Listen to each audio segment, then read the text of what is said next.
유행이라고 하는 것이 있습니다. 어떤 입는 옷이나 부르는 노래, 또 요즘 SNS에서 유행하고 있는 어떤 챌린지와 짧은 영상들과 같이 그 시대, 어떤 일정한 시대에 많은 사람들이 쫓고 따르는 그런 양식들을 말합니다.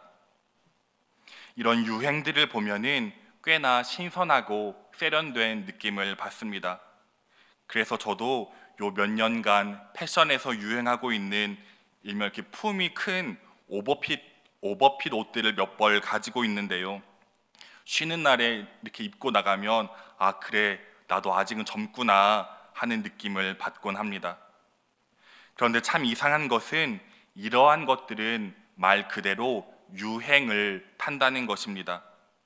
그래서 시간이 흐르고 무언가 트렌드가 바뀌면 쉬이 손이 가질 않습니다. 그 시절엔 그렇게 멋있고 내게 참 만족스러웠는데 이제는 점점 몸과 마음이 그로부터 멀어지는 것입니다. 그렇게 이런 유행이라고 하는 것으로부터 그러한 생각을 해봅니다.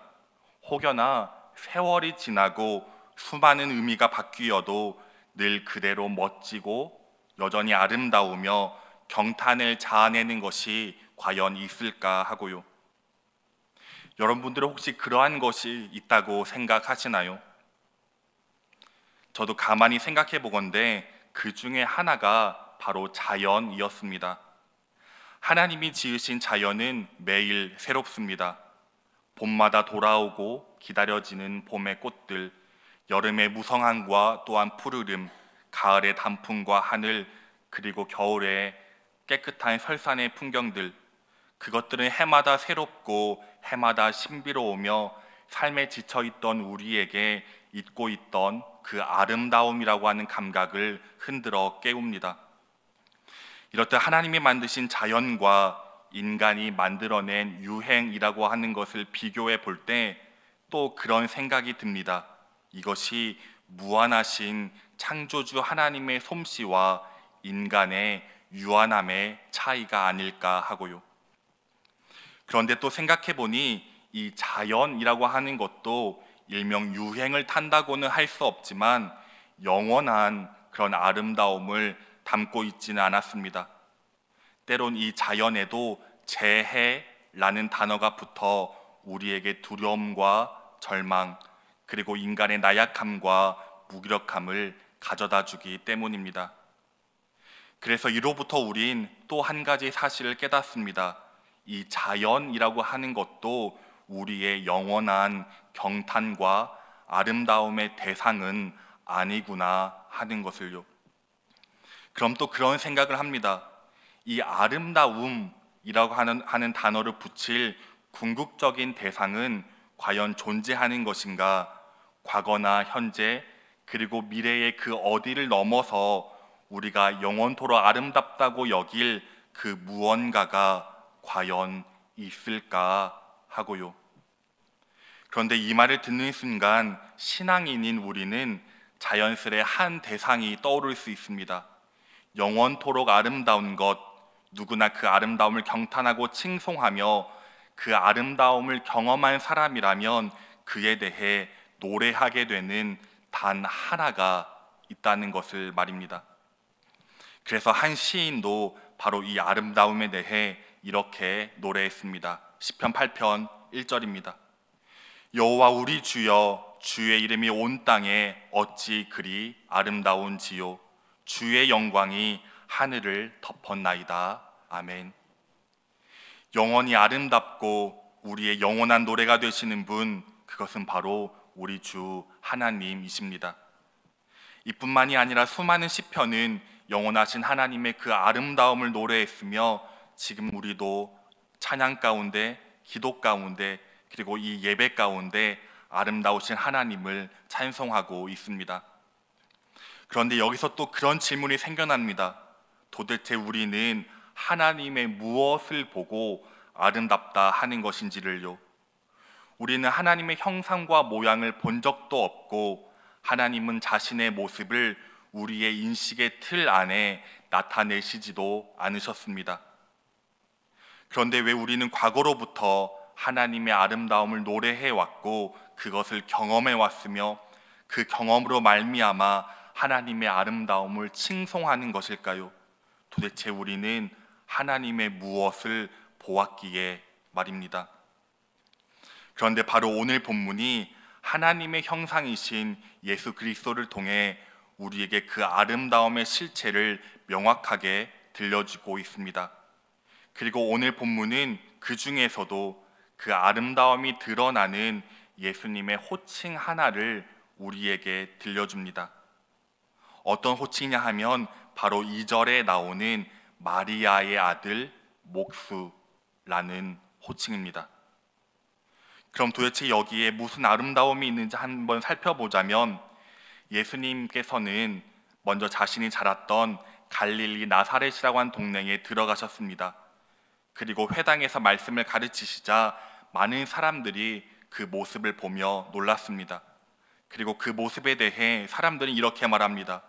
이 사람이 받은 지혜와 그 손으로 이루어지는 이런 권능이 어찌 됨이냐. 예수님의 가르침 가운데 뿜어져 나오는 그분의 지혜와 그 권능에 대해 그 자리에 있던 모든 사람들은 하나같이 다 놀라고 있었던 것입니다. 그런데 그 다음 우리가 예측할 수 있는 그곳에 모인 무리들의 반응은 이 예수님을 랍비나 선지자로 여겼다거나 혹은 많은 사람이 예수님을 보고 따랐다는 그런 제자됨의 반응을 예측해 볼 수 있습니다. 하지만 그 다음 이어지는 사람들의 반응은 예수님을 일컫는 단 하나의 호칭으로 말미암아 우리의 예상과는 전혀 다른 방향으로 흘러갑니다.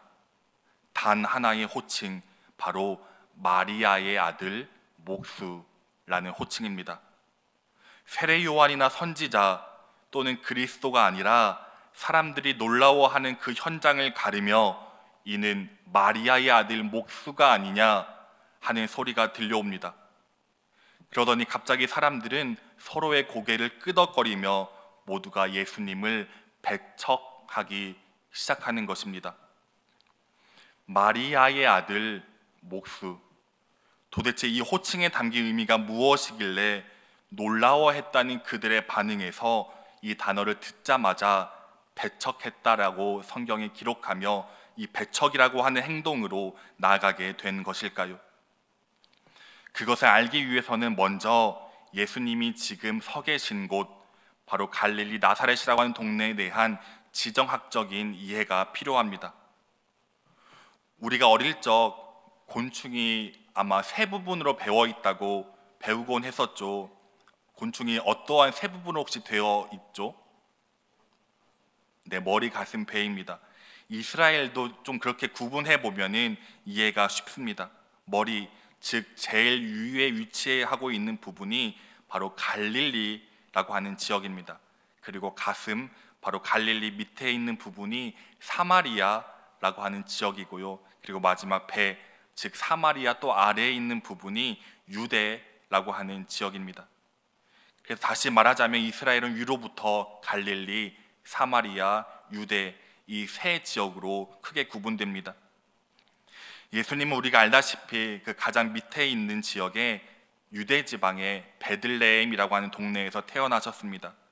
그런데 태어나기는 그 유대 땅에 태어나셨지만 헤롯의 박해를 피해 애굽으로 건너가셨다가 헤롯이 죽은 후에 다시 돌아와서 살게 된 곳이 있는데 바로 그곳이 제일 위에 지역인 갈릴리의 또 나사렛이라고 하는 동네였습니다. 그래서 사람들이 예수님을 가리켜 유대 지역에 있는 베들레헴 예수가 아니라 갈릴리의 나사렛 예수라고 했던 그 까닭은 예수님께서 어린 시절부터 공생애를 시작하시기까지 계속해서 쭉 이 나사렛에 사셨기 때문입니다. 그런데 또 이 나사렛이라고 하는 동네를 보면 아까 머리, 가슴, 배라고 했듯이 이스라엘의 최북단에 위치해 있습니다. 이 말은 즉 이방의 땅과 아주 인접해 있다는 것이죠. 그래서 이곳은 예로부터 이방의 침입이 잦았습니다.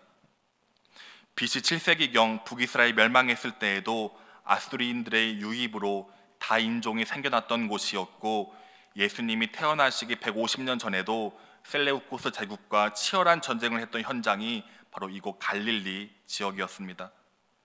뿐만 아니라 기원 후 6년에도 갈릴리의 유다라고 하는 사람이 이곳에서 그 로마의 반기를 들었는데, 이때 총독 구레뇨는 2개의 군단과 4개의 기병대를 파견해서 이 반란을 제압하기도 했습니다.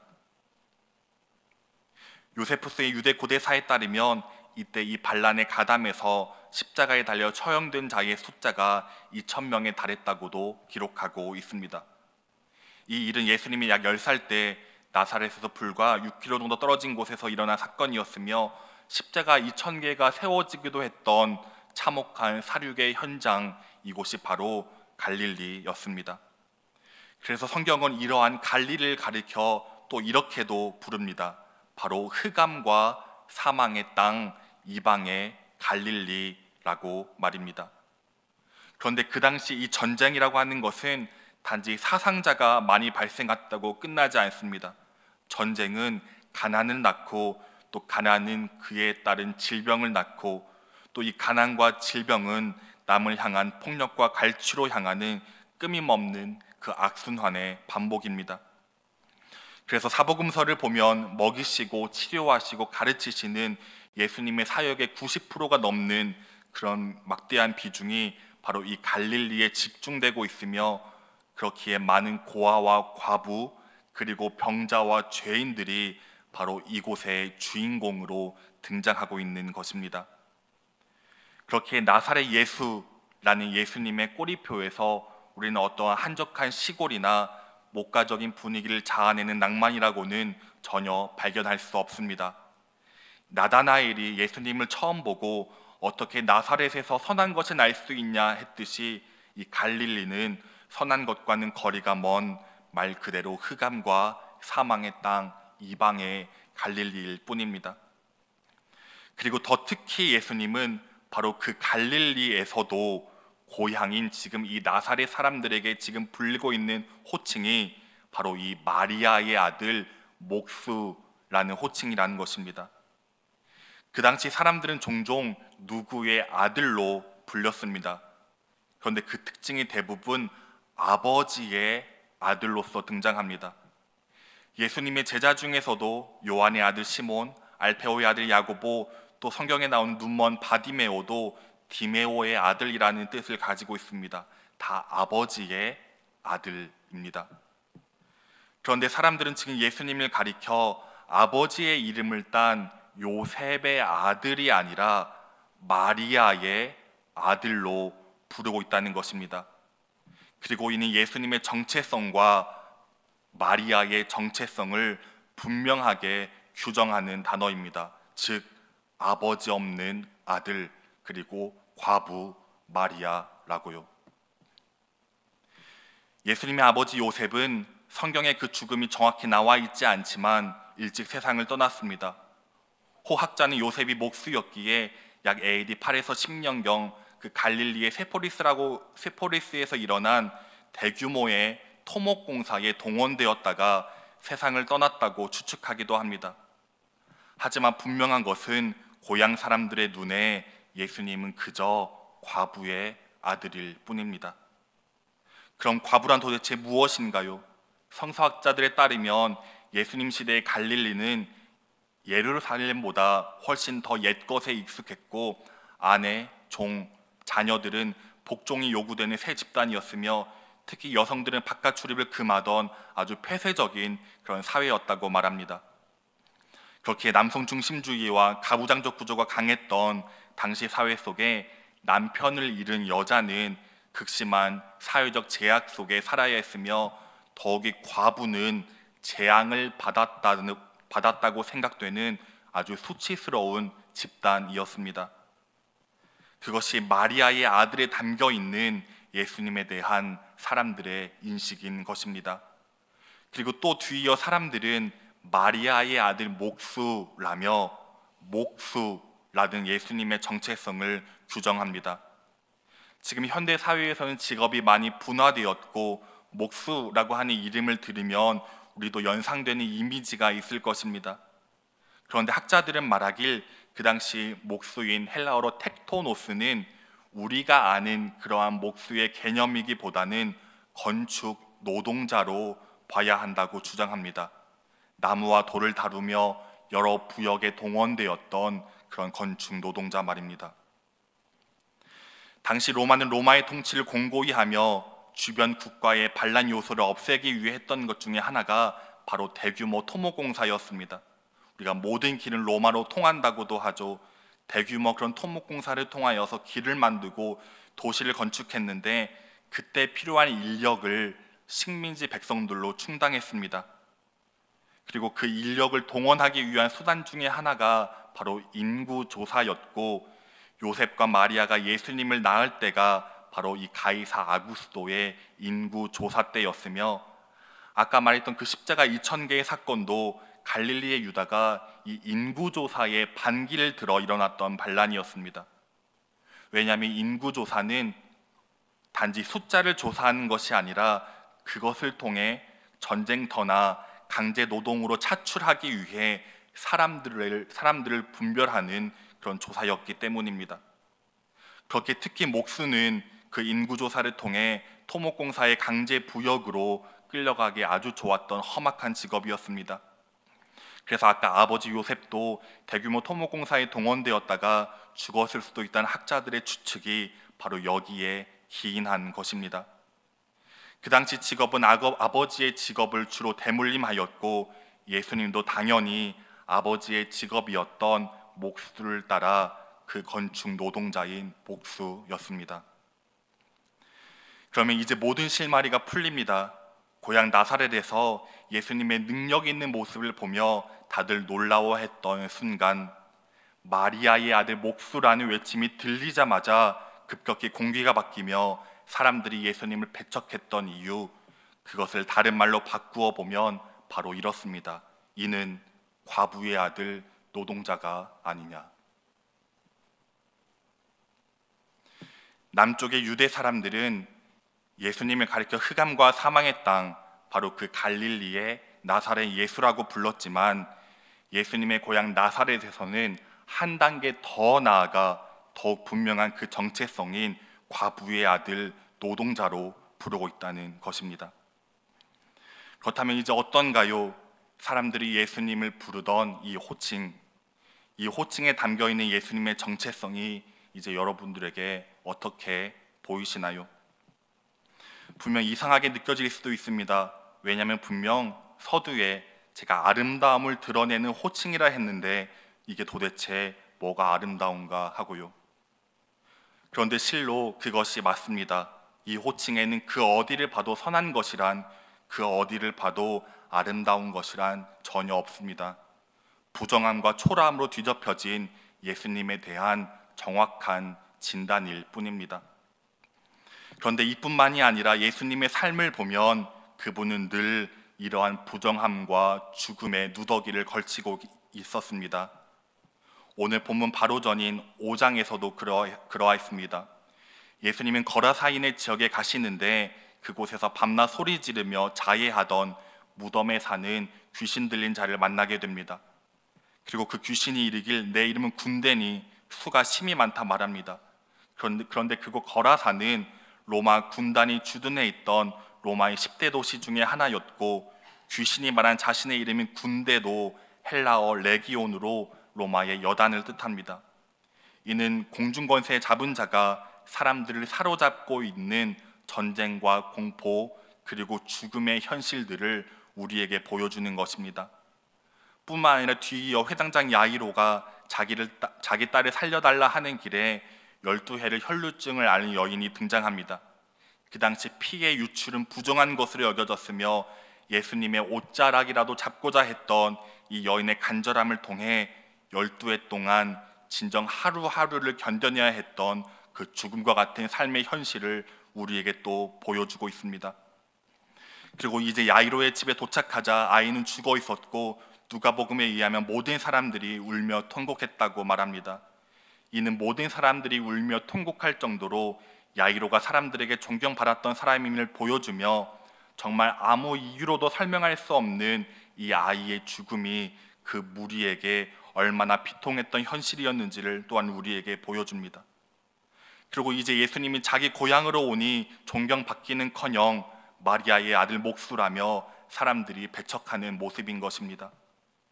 그런데 예수님은 언제나 이러셨습니다. 늘 죽음의 현장에서 죽음과 같은 삶을 사는 사람들과 함께 죽음과 늘 뒤엉켜 사셨습니다. 그리고 예수님의 마지막도 십자가라는 가장 비참한 죽음이었습니다. 이런 부정함과 죽음의 누더기를 걸치고 있는 사람에게 도대체 무슨 아름다움이 있는 것일까요? 예수님에게 풍기는 것은 아름다운 향기가 아니라 온갖 부정함과 더러움에 뒤엉켜 사람들이 피하고 배척하는 죽음의 냄새일 뿐입니다. 그런데 성경도 이런 예수님의 모습에 대해 정확히 예언하고 있습니다. 이사야 53장 2에서 3절입니다. 그는 주 앞에서 자라나기를 연한 순 같고 마른 땅에서 나온 뿌리 같아서 고운 모양도 없고 풍채도 없은즉 우리가 보기에 흠모할 만한 아름다운 것이 없도다. 그는 멸시를 받아 사람들에게 버림받으며 간고를 많이 겪었으며 질고를 아는 자라. 마치 사람들이 그에게서 얼굴을 가리는 것 같이 멸시를 당하였고 우리도 그를 귀히 여기지 아니하였도다. 고운 모양도 풍채도 우리가 보기에 흠모할 만한 아름다운 것이 전혀 없으신 분, 예수님은 늘 이런 면을 지니고 계셨으며 진정 사람들이 다 멸시하며 배척했던 그저 초라한 마리아의 아들 목수일 뿐이었습니다. 흑암과 사망의 땅 이방의 갈릴리와 그 나사렛에서 사는 마리아의 아들 목수. 그런데 흑암과 사망의 땅 이방의 갈릴리이지만 분명 그러하지만 이에 대해 기록하고 있는 성경은 뒤이어 놀라운 한마디를 덧붙입니다. 마태복음 4장 12에서 17절입니다. 예수께서 요한이 잡혔음을 들으시고 갈릴리로 물러가셨다가 나사렛을 떠나 스불론과 납달리 지경 해변에 있는 가버나움에 가서 사시니 이는 선지자 이사야를 통하여 하신 말씀을 이루려 하심이라. 일러스되 스불론 땅과 납달리 땅과 요단강 저편 해변길과 이방의 갈릴리여, 흑암에 앉은 백성이 큰 빛을 보았고 사망의 땅과 그늘에 앉은 자들에게 빛이 비쳤도다 하였느니라. 이때부터 예수께서 비로소 전파하여 이르시되 회개하라, 천국에 가까이 왔느니라 하시더라. 아멘. 이사야서에서 예언하고 있는 갈릴리에 대한 말씀, 그것은 분명 사망의 땅 이방의 갈릴리요, 그곳에 앉은 자들은 분명 그늘과 흑암에 앉은 자들이지만 바로 그곳에 빛이 빛이었다 말씀합니다. 빛. 그리고 이 마태복음은 바로 이 놀라운 선포 후에 그 모든 죽음과 어둠을 가르는 예수님의 장엄한 사역의 시작을 선포합니다. 그런데 실로 그러했습니다. 빛이란 바로 그런 것입니다. 흑암과 그늘, 어둠과 공허를 향해 비춰옵니다. 그리고 그 사이를 지나며 그것들을 잡아먹는 힘입니다. 예수님은 절대 선하고 아름다운 사람들을 위해 죽지 않으셨습니다. 그런 자들을 위해 살고 그런 자들과 어울리며 그런 자들을 위해 죽는 것은 어쩌면 굉장히 명예롭고 쉬운 일일 것입니다. 그런데 정말 어려운 것은 바로 비참하고 퇴폐한 인생들을 위해 죽는 것입니다. 바로 저와 여러분 같은 그런 인생들을 위해 말입니다. 성경에서 주님이 찾던 사람들, 즉 군대 귀신 들린 자, 혈루병 걸린 여자, 가늠하다 걸려 돌려 죽이려 한 여자, 과부와 고아, 세리와 죄인들, 어떠한 매력도 어떠한 아름다움도 발산하지 않는 사람들은 누구나 아름다움을 쫓고 아름다움에 끌리며 아름다움에 다가가려 하지만 그런 끌림을 과연 위대하다고, 그런 이끌림을 과연 사랑이라 할 수 있을까요? 진정한 사랑은 누더기와 넝마처럼 헤어진 인생들을 자신의 육체로 끌어안고 품어내는 것입니다. 그것이 바로 예수님의 삶이었고 십자가였으며 그것이 바로 하나님의 본체를 버리시고 종의 모습이 되신 예수님이며 그것이 바로 저와 여러분들을 살린 그 사랑이었습니다. 그러니 어찌 안이 아름다울 수 있을까요? 예수 그리스도를 통해 나타나는 하나님의 아름다움, 우리가 영원히 찬송하는 그 아름다움은 그래서 바로 여기에 있습니다. 바로 하나님의 아가페적 사랑, 바로 여기에 말입니다. 그렇게 마리아의 아들 목수로 규정되지만 예수님은 그 모든 것을 다 끌어안은 채 오늘 본문 마지막에 그와 같은 배척받는 자들을 끝까지 찾아가셔서 손을 뻗어 안수하시며 끝까지 긍휼을 베푸셨습니다. 이 놀라운 아가페적 사랑으로 말미암아 비하가 승귀가 되며 저주의 십자가가 지극한 영광이 되고 마리아의 아들 목수가 비할 수 없는 아름다움이 되십니다. 그래서 성 어거스틴도 그의 제 고백론에서 이런 고백을 했습니다. 너무 늦게 당신을 사랑하게 되었습니다. 고대와 새로움의 아름다움이여. 그리고 어거스틴은 그가 찾아 헤맸던 날과 그가 만난 아름다움에 대해 계속 써 내려갑니다. 이는 영어로 하면 Beauty so ancient and so new입니다. 아주 오래되었고 아주 새로운 아름다움. 이 어거스틴이 만난 아가페적 사랑의 하나님, 그것은 정말 태초부터 있었던 아주 오래된 아름다움인데 지금도 여전히 새로운 그 아름다움이었습니다. 그리고 오늘 이 시간도 우린 그 고대의 아름다움이 여전히 새로운 아름다움임을 경험하고 있습니다. 그런데 중요한 것이 하나 있습니다. 바로 우리의 응답입니다. 바로 그런 사랑을 받은 우리가 도대체 무엇을 해야 하는지에 대한 바로 그러한 문제입니다. 구약에서 하나님은 구원과 은혜를 베풀며 하나님의 신실하심과 의로우심을 그 의로우심으로 이스라엘 백성들과 계약을 하게 되는데 거기에 속했던 하나님의 백성들은 그 계약을 감당하지 못했습니다. 그래서 구약은 그 사실을 끊임없이 들추어내고 회개를 촉구합니다. 하지만 그러지 못했기에 친히 그것을 보여주신 분이 예수 그리스도이시며 우리의 표대 되셔서 그 아름다움의 삶을 앞서 보여주셨습니다. 그런데 우리의 모습은 어떠할까요? 하나님의 백성답게 살려고 처절하게 몸부림치지 않습니다. 예수님의 시선, 예수님의 눈, 예수님의 마음은 우리의 잘됨, 우리의 부, 또한 우리의 그 어떤 물질적 축복에도 있지 않으십니다. 예수님이 2000년 전 그러하셨던 것처럼 지금도 처절한 고통과 사망의 현장에서 자신의 생명을 나누시고자 누비시지 그분의 관심은 우리의 어떠한 잘남, 우리의 어떠한 우월감에 있지 않으십니다. 우리가 추구하는 목표와 방향성을 바꿔 예수님처럼 살지 않는다면 우리는 그 십자가의 은혜를 저 값싼 은혜로 전락시켜 구겨 던져버릴 뿐입니다. 하나님의 은혜를 경험한 사람이라면 우리는 온전하지 않아도, 우리는 부족해도, 우리는 넘어지고 또 연약해도 하나님의 백성답게 살려고 몸부림치는 그런 모습이 있어야 합니다. 그것이 진실로 그 은혜에 대한 응답이며 진실로 예수 그리스도를 신앙하는 신앙인입니다. 몇 달 전 제가 속해 있는 공동체에서 수련회를 진행했었는데요.